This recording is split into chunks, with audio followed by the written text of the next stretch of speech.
오늘은 한 해를 마무리하는 송년주일이죠. 특별히 우리 대한예수교 장로회 합동 측에서는 송년주일이라는 그 주일은 없습니다. 그런데 제가 생각할 때 이 마지막 주일은 송년주일이에요. 한 해를 마무리하는, 한 해를 마무리한다 하면서 제가 생각하면서 우리의 삶을 어떻게 마무리할까? 사실 이 시간을 통해서 한 해가 마무리되는데 우리의 삶도 마무리가 되고, 사실 시작도 중요하지만 마무리도 중요합니다. 그러면서 이런 생각이 들었어요. 전쟁사에 아주 놀라운 그런 어떤 현대 전쟁사에 정말 놀라운 어떤 사건이라고 역사가들이 기록하는 6.1 전쟁, 그 6.1 전쟁의 이야기가 떠올랐습니다. 바로 1967년도에 작은 나라 이스라엘과 아랍 국가 간의 전쟁이 일어났죠. 그때 정말 우리나라의 강원도 정도 밖에 되지 않는 땅덩어리, 그 작은 나라 이스라엘이 아랍 연합 국가를 상대로 6일 만에 초토화시키고 승리한 이 현대 전쟁사에 정말 획기적인 그런 어떤 사건이 바로 6.1 전쟁이라고, 일명 6.1 전쟁이라고 그렇게 말합니다. 근데 어떻게 그 작은 나라가 그 아랍 연합군의 그 공격에 짧은 시간에 그렇게 초토화시키며 이길 수 있었을까? 학자들은 여러 가지 승리의 원인, 전쟁의 원인들을 분석하고 이렇게 얘기합니다.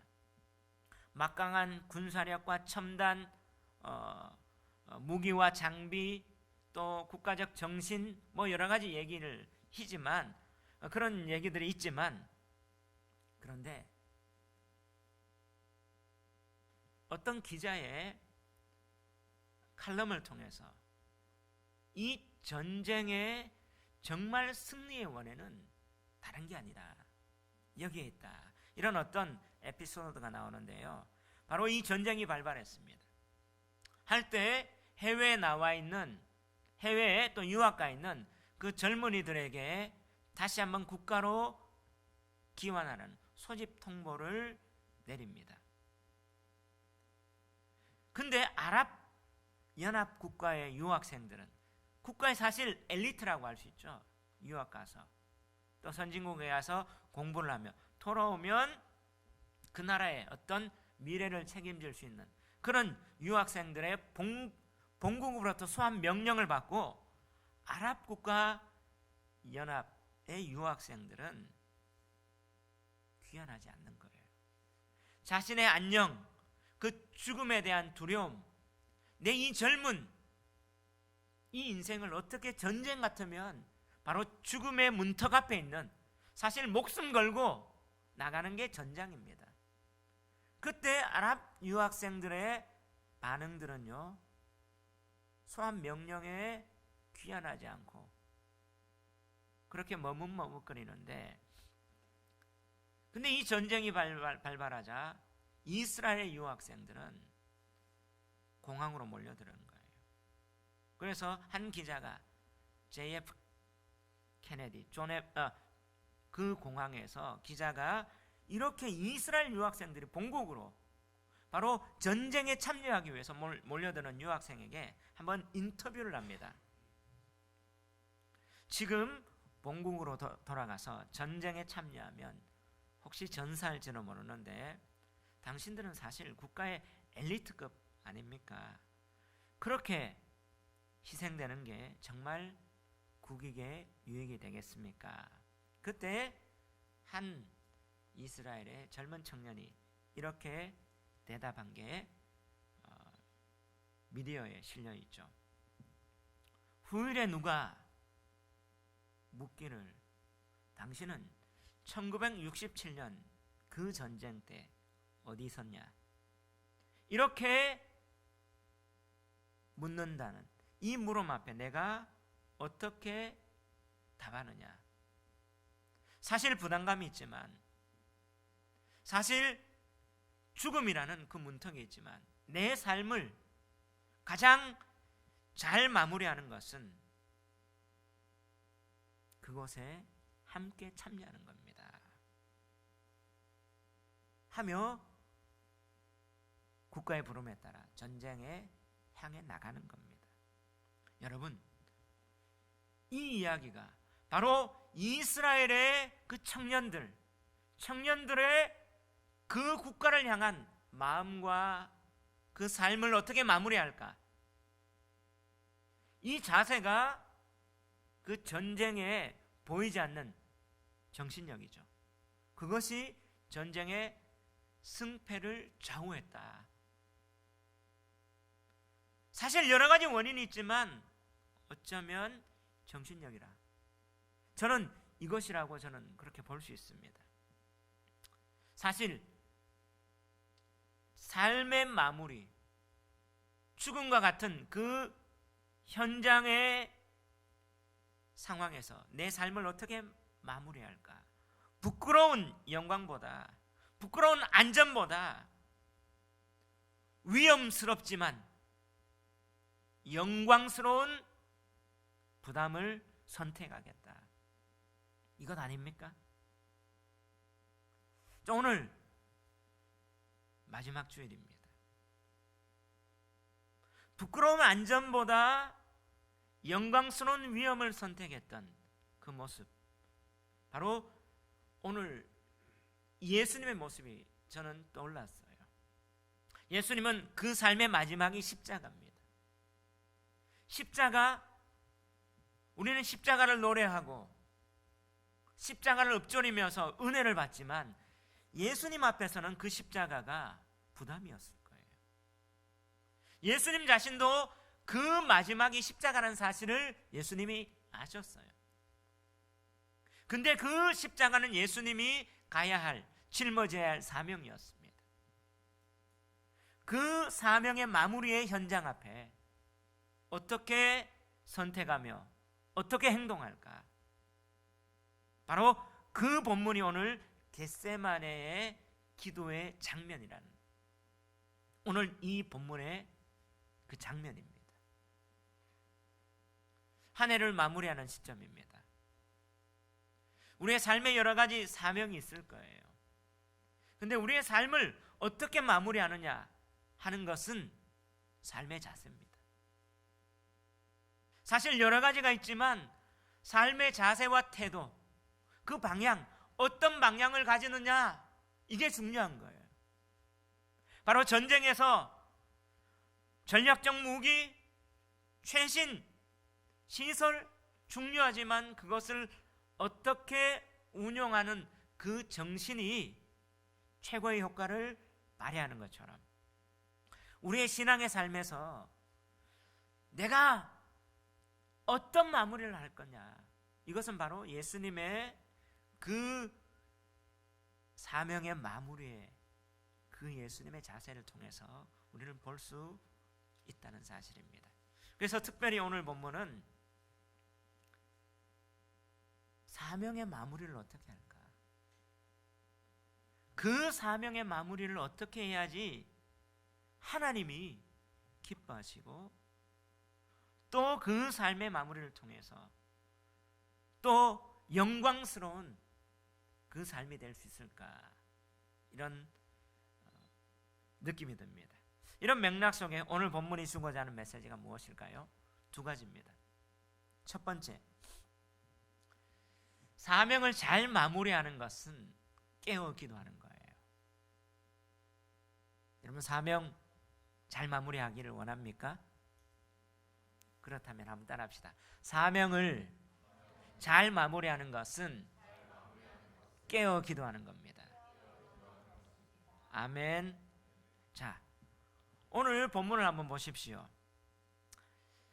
예수님께서도 십자가가 자신의 사명의 마무리라는 사실을 아셨어요.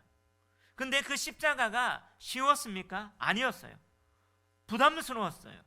자, 36절, 37절, 38절 우리 다 같이 한번 읽어봅시다. 시작.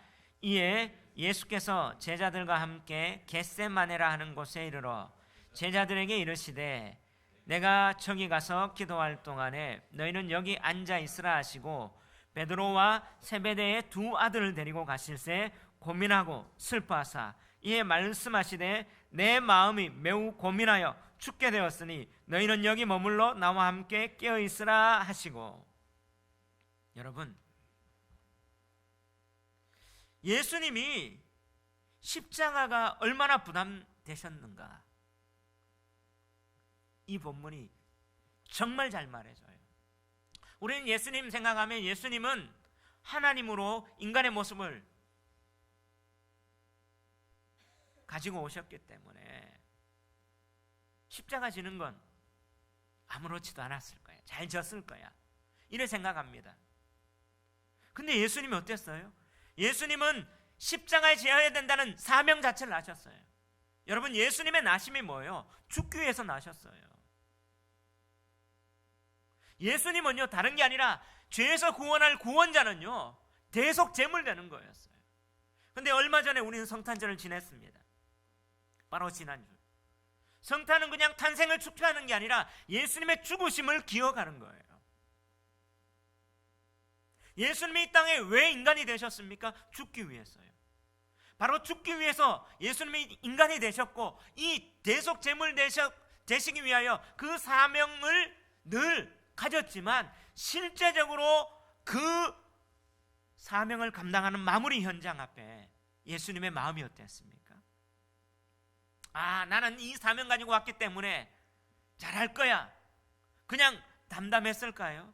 아니요. 오늘 보니까 어떻게 해요? 37절 끝에 보니까 베드로와 세베대의 두 아들을 데리고 가실새 고민하고 슬퍼하사. 예수님이 어떻게 고민됐단 말이에요. 예수님이 십자가에 지는 것도 슬펐다는 말이에요. 그러면서 말씀하십니다. 38절에 이에 말씀하시되 내 마음이 매우 고민하여 죽게 되었으니. 예수님이 얼마나 힘들었으면 내 마음이 고민하여 죽게 되었으니. 예수님이 이 십자가 지고 예수님의 사명을 마무리하는 게 쉬웠다는 말입니까? 너무나 힘들었다는 거예요. 여러분, 예수님도 사명 감당하는 거, 이 사명을 마무리하는 거 쉽지 않았어요. 너무 고민됐고 죽게 되었다는 말은 우리도 그렇잖아요. 아, 죽을 것 같다. 예수님이 정말 피하고 싶으면 피할 수 있었으면 피하고 싶은 마음 아니었겠어요? 그런데 정말 구원을 완성하기 위해서, 자신의 그 사명을 완성하기 위해서, 우리 죄를 용서하기 위해서는 죄값을 지불해야 되는데 당신이 대속 제물 되셔야 되거든요. 근데 예수님은 회피하지 않았어요. 바로 직면하셨습니다. 직면하셨는데 예수님 어때요? 너무 힘든 거예요. 이 길 가기가 힘들고 이 사명 감당하기가 너무 힘든 거예요. 부담이 됐어요.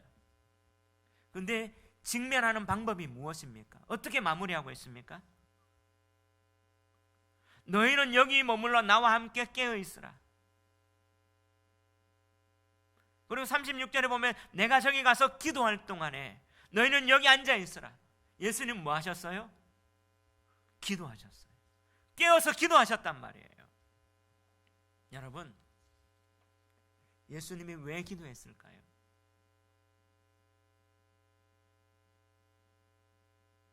예수님이 무엇을 기도했습니까?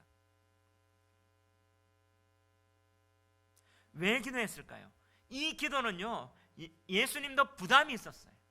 근데 내가 져야 할 사명, 이 부담감 가운데 하나님 은혜를 주시고 하나님 이것을 질 수 있도록 하나님으로부터 받는 그 은혜와 능력이 필요합니다 하며 기도하는, 하나님을 의지하는 게 기도입니다.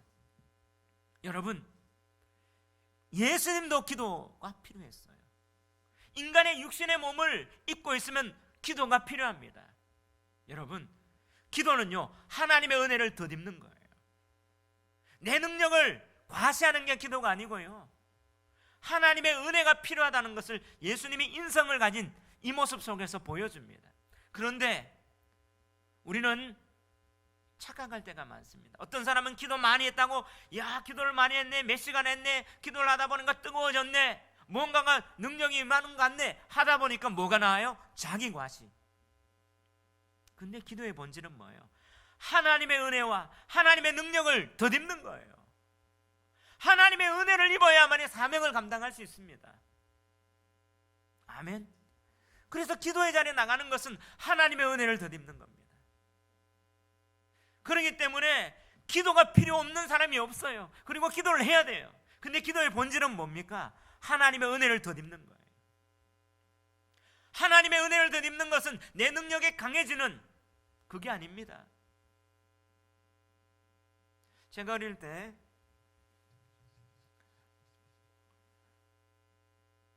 드라마 같은 거 보면 뭔가 기도 쫙 하면 능력이 탁 나타나고, 마귀가 나오면 십자가를 쫙 내면 마귀가 드라큘라가 탁 죽고 막 그러잖아요. 그럼 기도하면 내가 능력이 나타나고 쫙 나오고, 이게 기도인지 우리는 착각해요. 기도는 하나님의 은혜와 능력을 덧입습니다. 우리의 표현이에요. 근데 이 기도의 시작이요, 무엇으로 시작합니까? 내 소원으로 시작해요. 자, 예수님이 어떻게 기도합니까? 39절 우리 한번 읽어봅시다. 시작. 조금 나아가사 얼굴을 땅에 대시고 엎드려 기도하여 이르시되, 내 아버지여, 만일 할만하시거든 이 잔을 내게서 지나가게 하옵소서. 그러나 나의 원대로 마시옵고 아버지의 원대로 하옵소서 하시고. 자, 예수님이 기도합니다. 왜 여기서 기도합니까? 자, 이거는 신학적으로 보면요, 예수님은 대속제물돼야 돼요. 자, 원래 죄의 근원 누구로부터 시작됐습니까? 아담으로 시작됐죠. 근데 대속되려면 죄가 없는 인간, 바로 하나님이 인간이 되셨던 그 예수님이 아담과 같은 상황에서 이 아담의 죄를 대속하는 거잖아요. 근데 아담의 죄가 뭐예요? 자기 주장하려는 의지예요. 신학자들은 원죄가 자기 주장하려는 의지, 휘브리스라고 이렇게 말합니다. 그게 뭐냐면 내가 하나님같이 되리라. 바로 하나님의 은혜를 받아 하나님의 말씀을 듣고 순종해서 살아가야 하는 인간이거든요. 그리고 하나님, 그렇게 하면 하나님의 이 모든 것을 다스릴 수 있는 권세를 주셨어요. 그런데 마귀의 유혹을 받아 내가 하나님같이 되리라, 자기 주장하는 거예요. 이게 죄의 근원, 원죄입니다. 그래서 신학적 용어로 휘브리스라고 해요. 자기 주장하려는 의지, 내가 할 거라는, 내가 하나님 되겠다는. 근데 예수님이 지금 이 자기 주장하려는 의지에 대해서 신학적으로 예수님이 대속해야 되니까 아담적 실존으로 어떻게 기도합니까? 내 아버지여, 만일 할만하시거든 이 잔을 내게서 지나가게 하옵소서. 자, 이 기도가 예수님의 뭐예요? 자유의지를 가진 인간적 소원입니다. 자, 기도의 시작은 뭐예요? 인간적 소원으로 시작합니다. 내 아버지여, 만일 할만하시거든 이 잔을 내게서 지나가게 하옵소서. 이 잔이 뭐예요? 십자가의 대속제물로 죽는 거예요. 이거 예수님 하기를 원했습니까? 피하기를 원했습니까? 피하기를 원했죠. 예수님도 넘어가기를 원한 거예요. 이건 뭐예요? 자유의지를 가진, 인성을 가진 인간으로서 예수님도 어떻게 해요? 거부하고 싶었어요. 아담적 실존 똑같이 예수님의 기도는 뭐예요? 예수님의 필요였습니다. 자신의 소원이었어요. 자유의지를 가졌기 때문에 아버지, 이 잔 내게서 지나가기를 원합니다. 이게 내 소원이에요. 근데 기도를 이렇게 시작했는데 어떻게 바뀝니까? 그러나 나의 원대로 마시옵고 누구의 원대로 하옵소서? 아버지의 원대로 하옵소서. 다시 말하면 내 소원은 지나가는 거예요. 감당 안 하는 거예요. 피하는 겁니다. 이게 예수님도 인간적 인성을 가졌기 때문에 자유의지로 안 하고 싶었어요. 근데 뭘 합니까? 내 자유의지대로 안 하고 아버지의 원대로 하는 것, 이게 뭡니까? 자기 부인입니다. 기도의 시작은요, 내 소원으로 갔는데 기도의 끝은 뭐로 마칩니까? 자기 부인으로 맞춰요. 여러분, 자기 주장하는 의지, 아담의 원죄입니다. 예수님은 이 자기 주장하는 의지를 뭐로? 자기 부인으로. 여러분, 십자가는요 자기 부인이라고 했어요. 예수님이 누구든지 아무든지 나를 따라오려거는 자기 십자가를 지고 자기를 부인하라고 했어요. 자기 부인은요 자기 주장하는 의지를 대속하는 겁니다. 어떻게 가능해요? 기도입니다. 이 기도 가운데 어떻게 해요? 내 소원으로 시작했는데 하나님의 은혜를 덧입으니까, 예수님 인성으로 하나님의 은혜를 덧입으니까 자기 부인이 가능하단 말이에요. 예수님은 아담적 실존으로 자유의지를 가진, 인성을 가진 그분이 기도하는 가운데 자기 부인의 자리로 가는 거예요. 여러분, 여기서 기도의 본질을 볼 수 있는 거예요. 기도는 내 뜻을 이루는 게 아니라 하나님의 뜻을 이루는 겁니다. 근데 얼마나 많은 기독교가 변질됐습니까? 내 뜻을 이루기 위해서 누구를 이용합니까? 하나님을 이용해요. 하나님을 조작도 합니다. 한때는 긍정적 사고라고 전 세계를 한번 유행했죠. 그러면서 이런 예수 이름으로 떠나가라, 예수 이름으로 뭐 떠나가라 하면서 긍정적 사고를 가지면 인생에서 다 성공한다고. 저도 조엘 오스틴 같은 사람 책도 읽었습니다. 그리고 한때 유명했던 그런 부분들 강의도 듣고 한번 해봤어요. 근데 저는 어릴 때부터 저희 부모님을 통해서 배웠던 기도는 회개하자, 하나님 은혜 내려주십시오, 불쌍히 여겨주십시오, 도와주십시오, 이 기도를 배웠거든요. 그때 하나님 은혜를 내는데, 근데 예수 이름으로 떠나가라, 예수 이름으로 비 오는 것도 거치고 예수 이름으로 뭐도 탁 대고, 그러니까 뭐가 생각나냐면 자신감이 생각. 이야 멋지네, 예수 이름으로 뭐도 가고 예수 이름으로 하니까 야 멋진 기독교다. 그러다가 우리 아이 예은이 병들었을 때 기침이 콜록 하는데 예수 이름으로 떠나가고 예수 이름으로, 나중에 폐렴 걸려가지고 병원에 입원했어. 그러면서 다시 신학교 가서 공부하다 보니까 번영신학이에요. 예수 이름으로 떠나갈 수 있습니다. 근데요, 누가 하나님이 그 마음을 주셨을 때, 하나님이 선포할 때 떠나갑니다. 근데 예수 이름으로 한다는 것은 뭐예요? 드라큘라가 있을 때 십자가 쫙 보여주는 것하고 똑같아요. 결국은 미신이에요. 그게 사도행전 19장에 보면 스게와의 7 아들, 스게와라는 제사장이 바울이 있는데 귀신 들렸잖아요. 예수 이름으로 떠나가라 하니까 귀신은 뭐예요? 나 예수도 이름도 알고 바울도 안 돼, 너 뭐냐? 오히려 귀신이 덮치는 거예요. 덮치니까 어떻게 해요? 귀신한테 잡혀가지고 옷 다 벗고 도망갑니다. 다시 말하면 귀신이 예수 이름으로 떠나가니까 메롱하는 거예요. 다시 말하면 예수 이름은 뭐예요?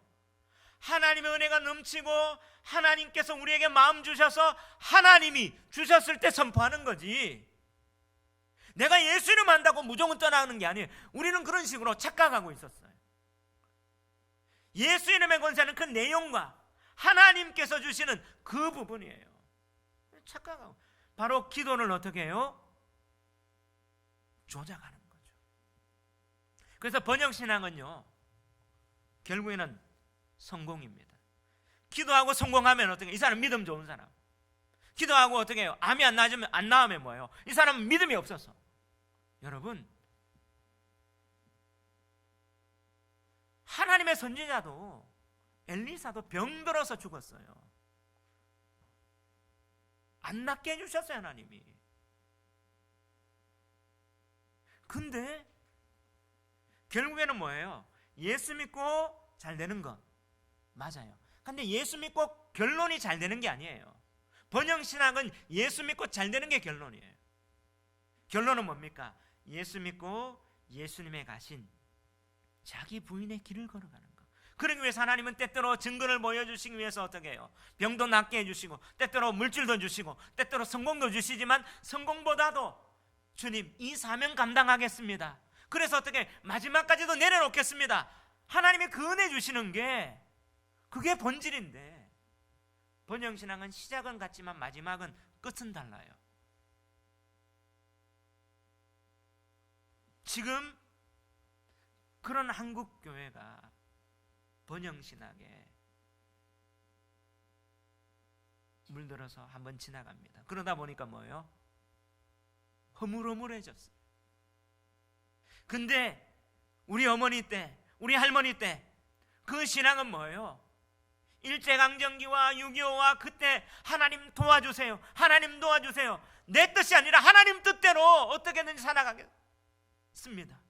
기도하는데 하나님 은혜 받고, 하나님 나의 원대로 마옵시고 아버지 원대로 하십시오, 자기 부인하는 이 신앙이 기도의 본질이라는 것을 예수님이 보여주는 거예요. 그럴 때 묵묵히 한 걸음 한 걸음 나갈 때 하나님이 어떻게 해요? 순교도 하게 해주시고, 하나님 그렇게 걸어가게 할 때 하나님께서 든든하게 신앙을 어떻게 계승하게, 교회를 세워주고 가정을 세워주고, 그 순교자 자식들이 어떻게 해요? 정말 이 신앙을 본받아 걸어가는 겁니다. 아멘 아닙니까? 이게 본질, 예수님이 보여주시는 거예요. 내 아버지여, 만일 할만하시거든 이 잔을 내게서 지나가게 하옵소서. 자기의 소원대로 기도했지만 그러나 나의 원대로 마옵시고 아버지의 원대로 하옵소서. 기도가 바뀌는 거예요. 이게 우리 주님의 기도입니다. 그러면서 뭐라고 해요? 깨어라고 하는 거예요. 기도하면서 기도의 본질을 알기 위해서 우리는 깨어 기도해야 되는 거예요. 아멘. 자, 40절 41절 한번 봅시다. 시작. 제자들에게 오사 그 자는 것을 보시고 베드로에게 말씀하시되 너희가 나와 함께 한 시간도 이렇게 깨어 있을 수 없더냐? 시험에 들지 않게 깨어 기도하라. 마음에는 원이로되 육신이 약하도다 하시고. 할렐루야. 예수님이 뭐예요? 깨어 기도하라는 거예요. 그래야만이 자꾸 우리의 어떤 욕심과 우리의 덕지덕지에 붙었던 세속적인 것들이 하나씩 제거되면서 하나님께서 기도의 본질을 깨어서 기도할 때 하나님의 은혜를 통해서 마무리, 사명을 감당할 수 있도록 역사하시는 거예요. 그러면서 42절 다시 두 번째 나아가 기도하여 이르되 내 아버지여, 만일 내가 마시지 않고는 이 잔이 내게서 지나갈 수 없거든 아버지의 원대로 되기를 원하나이다 하시고. 44절 또 그들을 두시고 나아가 세 번째 같은 말씀으로 기도하시는, 이 기도를 계속했다, 세 번 반복했다는 말은 뭐예요? 바로 그 은혜가, 또 그 하나님의 은혜가 감당할 수 있도록 내게 충족할 수 있도록 깨어서 기도하는 겁니다. 기도의 본질은 이겁니다. 자기 부인하며 하나님의 뜻을 이룰 수 있도록 깨어서 그렇게 기도가 하나님의 방법대로 바뀌어지면서 감당할 수 있도록 충만하게 나아가는 겁니다. 저는 2019년을 마무리하는 이 시점에 우리 하나님 교회가 깨어 기도하기를 간절히 소망합니다. 근데 하나님이 제게 은혜를 주셨어요. 한 달 전입니까? 그때부터 기도하게 하셨어요. 기도하게 하면서 마음의 뜨거움을 주시면서 하나씩 내려놓게 하셨어요. 그 전까지는 내 소원으로, 근데 기도를 하다 보니까 하나님의 은혜를 받으니까 현실보다 하나님의 은혜 가운데 감당할 수 있도록 은혜를 주시고, 그래서 한 해를 마무리하고 내 사명을 마무리할 수 있는 것은 기도구나, 깨어 기도하는구나. 근데 기도가 한 번에 뜨거움이 있었는데 계속 지속적으로 하는 거예요. 우리도 이제 기도하는, 그래서 기도하면서 마무리하는 저와 여러분 되시기를 주의 이름으로 축원합니다. 두 번째, 어떻게 마무리할까? 사명을 잘 마무리하는 것은 기도한 대로 일어나 그것을 직면해 나가는 거예요. 한번 따라합시다. 사명을 잘 마무리하는 것은 기도한 대로 일어나 그것을 직면해 나가는 것입니다. 아멘. 여러분, 기도했습니다. 기도하고 하나님 은혜를 주셨어요. 은혜 주시고 나면 뭐 해야 돼요? 실천해야 돼요. 기도할 때는 은혜를 받았어요. 기도하는데 하나님 하늘이 열리는 것을 보입니다. 또 마음에 뜨거움이 있습니다. 감동이 있고 감사가 있었어요. 그러면 뭐 해야 돼요? 삶의 현장에서 실천하는 거예요. 근데 왜 제 삶에도 보니까 왜 삶에서 기도한 대로 능력이 안 나타날까? 실천하지 않더라고요. 우린 기도 딱 하잖아요. 하늘 문이 열려요. 기도하는 가운데 뜨거움이 있어요. 그러면 현실에 딱 나가면 뭐가 있을 줄 알아요? 현실은 다 되어 있을 줄 알아요. 딱 기도하면 딱 한데 현실은 뭡니까? 오히려 현실은 더 어려운 상황이 있는 거예요. 근데 그걸 착각한 거예요. 기도해서 하늘의 영광을 받습니다.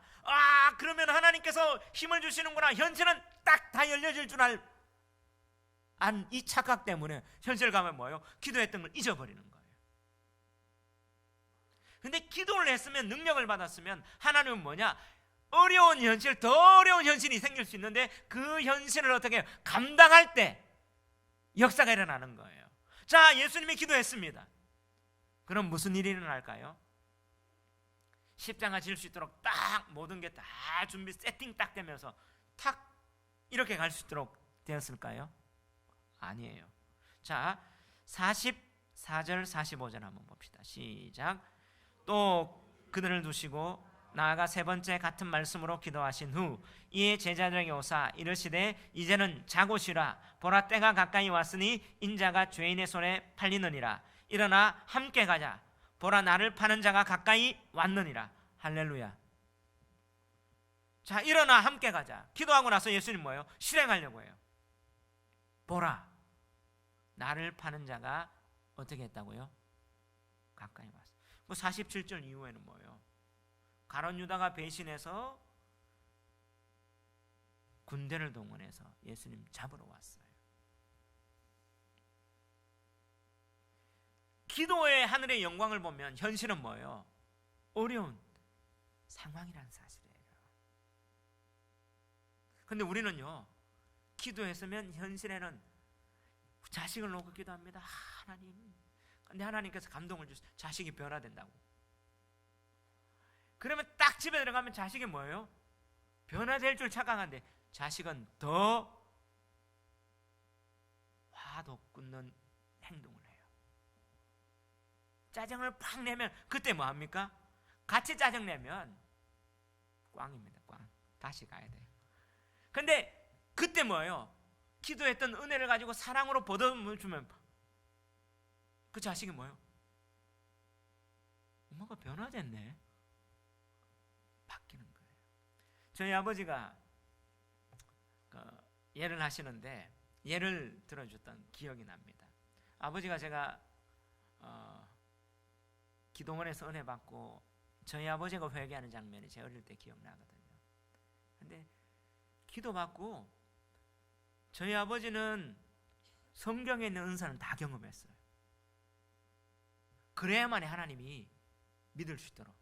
그러니까 워낙 자아가 강하고 논리가 강하고, 그러니까 하나님께서 어떻게 해요? 강력하게 체험하도록, 은혜를 체험하도록 했어요. 근데 기도하다가 하나님 사랑의 은사 좀 주세요. 내가 혈기가 있습니다. 하니까 기도하는 가운데 뜨거움이 와서 하나님이 그래 너 사랑의 은사 줄게 하는 은혜를 받았어요. 할렐루야.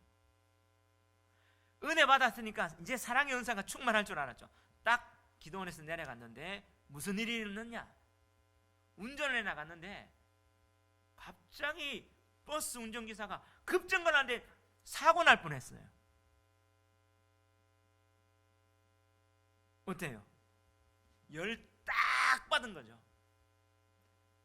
쫙 가가 다시 서서 그 버스 운전기사 멱살을 딱 잡고 야! 이러는데 마음에 정말 불편해가지고 막 그거 한번 아주 끝까지는 안 갔대요. 하다가 근데 마음이 불편해 은혜가 다 쏟아졌잖아요. 다시 기도원에 가가지고 기도원 원장 목사님, 원장님 하나님이 분명히 내한테 사랑의 은사 주신다고 하셨는데 왜 그렇습니까? 하니까 그때는 저희 아버지 집사님 김 선생님 하나님의 사랑의 은사 주려고 좀 하셨네요. 그게 무슨 말입니까? 사랑의 은사는 그 상황에서 참고 넘어가고 품어가는 게 사랑의 은사. 사랑의 은사를 주시려고 하나님 그 상황을 만들어 놓으셨네요. 근데 김 선생님 못 참았잖아요. 그때 머리를 땅 치면서 그렇구나. 그때 울면서 회개하면서 하나님 그렇네요. 은혜 받았다고 현실에서는 쫙 레드 카펫이 깔리는 게 아니에요. 현실은 뭐예요? 직면하는 현실이다. 바로 일어나 함께 가자. 보라 나를 파는 자가 가까이 왔다. 예수님이 뭐예요? 기도하고 났으니까 어떻게 해요? 이제는 이것을 내가 감당하고 받아들일 수 있는 상황이 온 거예요. 그럴 때 직면해 나갈 때 기도하고 직면해 나갈 때 그 사명을 완수할 수 있다는 사실입니다. 아멘. 그렇습니다. 이런 말이 있어요. 생각만 하고 행동하지 않는 지성은 죽은 지성이다. 결국엔 뭐예요? 진짜 행동해야 되는 거예요. 은혜를 받았습니까? 이걸 다른 말로 하면 기도하고 응답받았고 행동하지 않으면 죽은 응답이라는 거예요. 그 응답은요 감당할 만큼 은혜를 주셨기 때문에 행동해야지 우리 가운데 결실로 나타날 수 있다는 사실을 믿으시기 바랍니다. 아멘. 행동합시다. 포기하지 말고. 내게 좌절이 오더라도 하나님이 응답 주셨으니까 한 걸음 한 걸음 나가는 거예요. 제가 이 이야기하고 오늘 마치겠습니다. KFC 아시죠? 제가 한때 정말 좋아했던 최고 사랑했던 맛집이 KFC였어요. 한 20년 정도를 내가 애용했던 것 같아요. 근데 KFC가 어떻게 시작됐냐? 바로 샌더스 할아버지죠. 커넬 할랜드 샌더스. 그래서 켄터키 프라이드 치킨의 할아버지, 그 지팡이 들고 있는 사람이 커넬 샌더스입니다. 뭐 대령, 뭐 샌더스 대령, 뭐 이런 얘기를 하는데 어떻게 시작됐냐면 그 인생이 파란만장했어요. 그 샌더스가 39살 때 미국의 대공황이 일어났어요. 전 재산이 다 날아갑니다. 그래 40세 그 다음에 자기 아들이 죽게 되었어요. 충격으로 정신병을 앓게 돼요. 그러다 보니까 자기 아내가 어떻게 해요? 떠나버립니다. 그리고 또 사업하다가 경제적으로 여러 가지 잘못해가지고 감옥에 갑니다. 62세가 될 때 감옥에 석방돼요. 여러분 62세 뭘 할 수 있을까요? 어떻게 살아야 할지 도무지 낙심하고 괴로워했습니다. 그러다가 그 도심의 뒷골목에 뭔가가 오르간 음악 소리가 들려오는데 교회당이었어요. 예배당. 바로 어떤 여인이 연주를 하고 있는데 너무나 자기 마음이 평안한 거예요. 바로 너 근심 걱정 말아라. 주 너를 지키리. 어려워 낙심될 때 주 너를 지키리. 너 쓸 것 미리 하시고 너 주 너를 지키리. 어려운 시험 당해도 주 너를 지키리. 주 너를 지키리.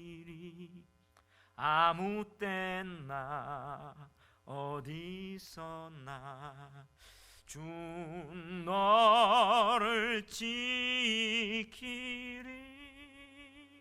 늘 지켜 주시리. 이 찬송이 들려요. 교회를 다녔으니까 옛날에는. 저도 이 찬양을 좋아합니다. 그 소리를 듣고 그 여인이 연주하면서 노래하는 소리를 듣고 자리에 앉아서 그냥 펑펑 우는 거예요. 주님이 저를 불쌍히 여기시고 날 지키는구나. 은혜를 받고 감동에 받았죠. 회개합니다. 그러다가 그로부터 얼마 후에 정신병이 나았다는 완치 판정을 받아요. 자, 그러면서 어떻게 해요? 자기가 그 다음 인생, 이 마지막 인생을 어떻게 살아갈까 고민하던 가운데 자기가 잘하는 게 뭐냐면 닭 요리를 잘하는데 이걸 해서 팔면 될 것 같다 하는데 사람들이 먹어보니까 너무나 맛있는데 사업을 하려니까 돈이 없잖아요. 그래서 무언가 투자를 받기 위해서 막 찾아갑니다. 근데 그 사람의 40대 이후에 감옥에 갔고 늙은 나이에 투자해 주려는 사람이 없어요. 거절당하고 1000번 이상 거절을 당한 거예요. 마지막 한 친구가 한 조각에 4센트 이제 팔고 되면 로열티 받는 조건으로 투자를 해줍니다. 그래서 대박이 많아요. 요즘 말하는 대박이 나서 전 세계 100여 개국에 30만 개 이상의 점포를 운영한 치킨 하면 뭐예요? KFC 대명사가 되는 거죠. 여러분, 그러면 그는 이렇게 얘기해요. 훌륭한 생각, 멋진 아이디어 가진 사람 많지만 이것을 행동으로 옮기는 사람은 드물다. 나는 남들이 포기할 만한 때 포기하지 않고 오히려 계속 이 일을 하기 위해서 나갔다. 여러분, 이 말에서 저는 뭘 느끼냐면 기도의 은혜 받고 직면하는 거예요. 바로 우리 현실 앞에서 어떻게 해요? 레드카펫이 찬란한 그런 환상이 우리한테 진이처럼 주어지는 게 아니라 응답받고 나서 오히려 더 악한, 더 형편없는 현실이라도 하나님은 그것을 직면해 나갈 때 힘을 다하여 주시고 기도할 때 은혜 받았던 그 은혜로 인해서 감당해 나갈 때 하나님은 하나님의 때가 될 때 이루어 주신다는 사실입니다. 그것이 사명을 잘 감당할 수 있는, 마무리할 수 있는 힘입니다. 여러분, 이 겟세마네의 기도에 누가 함께 했습니까? 제자들. 그 중에 누구예요? 베드로와 세베대의 두 아들. 베드로가 기억이 났어요. 베드로가 뭐예요? 예수님의 십자가를 경험했고요, 부활을 경험해서 오순절날 성령의 은혜를 체험하고 나서 어떻게 해요? 예수님을 증언합니다. 그리고 교회가 생기고 놀라운 하나님의 은총을 경험했습니다. 근데 그 다음에 뭐가 일어나요? 사도행전 8장에 보면 환난과 핍박이 흩어집니다. 그때 베드로전서라는 편지를 쓰죠. 우리 환난과 핍박 가운데 흩어진 그 12지파 우리 교회에 편지 씁니다 하며 베드로 첫 번째 편지가 막 쓰여져요. 그러면서 그때 베드로전서 5장 8절에 뭐라고 해요? 여러분, 환난과 핍박이 있어도 주의 교회는 하나님이 지키십니다. 하면서 자기는 우여곡절 실패가 있었지만 이것을 경험했던 베드로가 이렇게 얘기해요. 근신하라, 깨어라. 너희 대적마귀가 우는 사자같이 두루삼키며 두루삼킬 자를 찾는다. 예수님이 깨어라, 기도하라. 이 겟세마네의 기도를 그는 기억했어요. 그리고 베드로 전후서에 보면요, 베드로는 변화산에 체험했던 그 사건도 기록해요. 베드로는 자기가 경험했던 것들을 편지에 실어서 교회에 전달합니다. 여러분, 베드로가 마지막 그도 순교합니다. 어떻게 해요? 예수님이 어떻게 마무리를 했는지 눈으로 봤잖아요. 그때는 자고 할 수 없었어요. 예수님, 너희는 나와 함께 한 시간도 이렇게 깨울 수 없냐? 이제 자라. 이 말은 예수님 포기했습니까? 그건 아니에요. 예수님 다 봤다는 거죠. 그렇게 자고 기도 못했던 베드로가 성령 받고 기도하다 보니까 어떻게, 이제는 이렇게 갈 수 있구나. 그러면 우리에게 희망이 있는 거예요. 여러분, 깨어 기도합시다. 직면해 나가기를 원합니다. 한 해를 어떻게 마무리할까요? 우리에게는 송구 영신 예배가 있어요. 이번 송구 영신 예배 때 찬양하고 기도하는 시간을 좀 가지기를 원해요. 먼저 우리가 11시 예배 드리는데 10분 전에 오세요. 찬양을 조금 뜨겁게 하면서 기도를 쭉 하는 시간 가지고 애찬식을 가질 겁니다. 기도하면서 마무리합시다. 그리고 기도하면서 하나님, 제가 사명 감당하고 2020년 우리에게 찬란한 태양이 떠오르지만 현실은 녹록지 않더라도 하나님, 사명 감당할 때 하나님이 그 일을 이루실 겁니다. 깨어 기도합시다. 그렇게 마무리해서 주님이 가신 그 길을 함께 가는 그리스도의 제자가 되는 저와 여러분 되시기를 주의 이름으로 축원합니다. 우리 한번 이 찬양으로 나갑시다. 사명, 주님이 홀로 가신 그 길 나도 따라가겠습니다.